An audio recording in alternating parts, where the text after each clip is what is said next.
Last year in 2014, Shell ran a superb conference here at Wokefield Park near Reading. Back then it was all about developing the new retail proposition and working out how they could work with suppliers going forward. Well, that was then. Today in 2015, things have really moved on. And this year for Shell, it's very much about making the strategy work in the local markets around the world.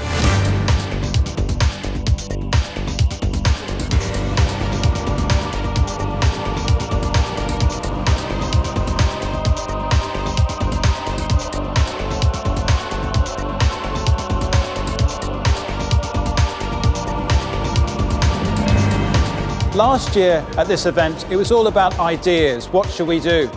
This year, it's about implementation, and we're seeing so many concrete examples from Shell about real progress in the different markets around the world. Between 5 and 8 is one of our key trading times, and we decided that that was something we really ought to target and try and make the most of. We've launched a range of speciality breakfast baps. We have bacon, sausage, and a vegetarian egg, tomato, and cheese. How does this signage change? Right, so we're always thinking of making operations easy for site. Give us a demonstration. Show us how it works. So at 11 o'clock, when the breakfast offer finishes, the staff flip these around. It's got the lunchtime menu on, just like that. Soft drinks, as you know, is an expandable category. Still has low incidence, so plenty of opportunity. We've just done some research with the European Hydration Institute, talking about the importance of hydration and actually the fact that even if you're just slightly dehydrated, it can impact your driving performance and therefore driving safety. So this is something which is critical to Shell and also very important for us to support. Terrific, thanks very much. Now this is a very interesting machine. It's made by Franke, isn't it? Yes. And it produces a good cup of coffee, which I'd like to try. Would you do the honours? Swiss made. So exactly. Always the best engineering. What would you like? I'll have a small latte, please. Latte. So what you see here is a user interface, because there's no barista in place. So this replaces the barista, but you still have the choices as if you're in a store, and that's the idea, to shrink it to 1 square meter store in self-serve. So you can choose your drink. We have the latte here.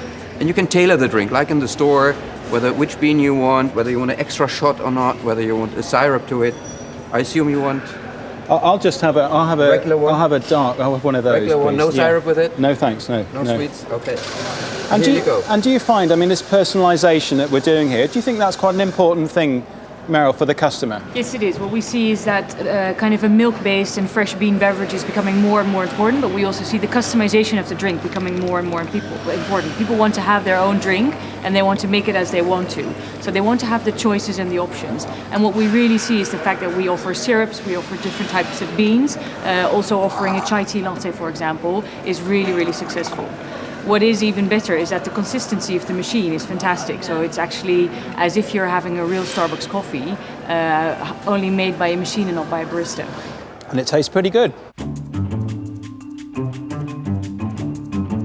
Do you see there's a good trajectory in the Shell business? Are you seeing the progress in different markets around the world? Yeah, no, absolutely. I think it's pretty clear that we're moving now from a lot of strategy work to implementation. And as we sort of come up to the end of the first quarter, I'm seeing from my market visits that translated into real activity, propositions, formats in the markets that we're most focused on. So it's great to see it finally, translating into delivery on the ground. We have almost 80 markets here, all of them unified behind a strong consumer-led message and the concept of Welcome to Shell, which was just released. I have to say also that I'm very moved by the support behind the convenience retailing offer and the recognition that our future growth is going to be grounded on how good we do in convenience retailing. At the same time, there is also support in the form of commitment from the suppliers. A good amount of them are with us in this journey and present during the conference. So yeah, positive all around. Consumers have less and less time, and consumers want to have convenience, so they don't want to spend in 3 different locations for the need. They want to spend, ideally, to stop in one location and have their groceries, maybe have a bite and fuel their car. It's changing very much, and a lot of consumers now just come for convenience retail. In many markets in Europe, you actually cannot legally open convenience retail stores during Sunday. The only place you can go is retail side. So actually our sites are becoming destinations not just for motorists, but really for families and for consumers who believe this is the best choice for them. Well, what is essential for the success of Shell's retail partnerships are some of the key people here we've got in the room to answer questions from suppliers and comment really on how they think things are going. So I'm wondering, given your long-term vision and the partnerships that you have, obviously you're going to have lots of opportunities and some challenges. What else can we as your partners and your suppliers do to help you maximise on those opportunities and also to overcome the challenges that you might face? So what else can we do over and above today? It's a very good question. I mean, you are in 200 markets and we are in 80. So you can help us also to understand other markets, which can be good also for yourself and building the relationship further. So just continue to support ourselves with all the knowledge that you have with your product range. To help us basically to get better in this business. Well, it's very exciting, and I suppose the thing is there's lots of headroom, isn't there, for growth for the big brands like Coke as well as for Shell? Yeah, absolutely. What I would like to say that we're still in different levels in different markets.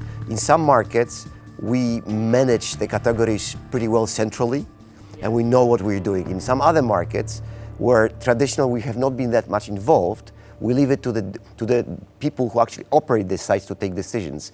And we talked about that often we don't get this optimal decisions at the local level. So we want our business partners, our people who run the site to be entrepreneurial, but we also want to be professional and have the same face to the customer. So you can certainly also help us in category management across the board to make sure that really our sites look like a one network. And we're not still there in every single place. Well, there are other big brands in the audience as well. Unilever, Torsten over here. What's your view on how the relationship has changed, and do you have a level of optimism about it? We started the journey last May, and Klaus, you're absolutely right in saying, okay, maybe somebody was a little bit skeptical, but from my perspective, we improved fantastically our relationship. So for me, it's absolutely clear what we have done. I would love to hear from your side, from your end, what is one of the biggest achievement from your perspective in terms of cooperating with us over the last 12 months? One of the successes process-wise is I think we have achieved right now a platform of collaboration in which any category manager from our network could tap into the plans of any other category manager in any country that we operate. And that alone is a fantastic achievement that we have done through the Category Management Advancement Program. But the most important part is that the strength of that is coming from your support, from your ability to activate your network in markets, make sure that the input that is provided is meaningful for that particular market, and we also start seeing growth coming to our businesses. Klaus, would you like to just to build as well? on that, I think what we've achieved internally in the last 12 months is a common language around category management. I think what we now see